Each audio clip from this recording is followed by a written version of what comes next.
আজকে চলে গেছিলাম বোনের বাড়িতে। তো দুপুরবেলা এখন ওদের বাড়িতে খাওয়া দাওয়া করে নেবো। তো দেখো আমাদের জন্য কত কিছু রান্না করেছে। তো এখানে রিক আর রিকের পাপা খেয়ে নিচ্ছে, আর আমি কিন্তু এখন আমার ছোট ছেলেকে খাওয়াচ্ছি। ওকে খাওয়াতে তো অনেক টাইম লাগে, তো যাই হোক ওকে খাইয়ে নিই। আর এদিকে রিক বায়না করেছে যে ও টিভি দেখতে দেখতেই খাবে, সেই জন্য ডাইনিং টেবিলে খাবে না, ও ঘরে বসেই খাবে। তো যাই হোক সেই জন্য ওর আবদারে ঘরে বসেই খাচ্ছে। আর এইখানে দেখো ছোটোটারও খাওয়া হয়ে গেছে, আমি একটু ওকে রেখেছি।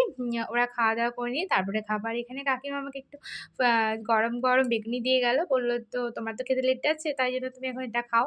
তো যাই হোক ওটাই খেয়ে নিলাম। আর এই যে এখানে আমি আর আমার ছেলে খেলা করছি।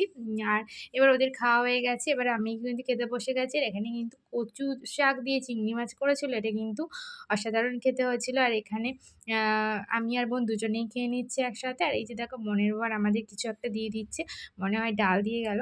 যাই হোক খেতে খেতে লেগেছিল একটু, সেই জন্য। তো যাই হোক এবার খাওয়া দাওয়া করে নিই। তো আজকে এটুকুই তোমাদের সাথে শেয়ার করলাম। টাটা সবাইকে।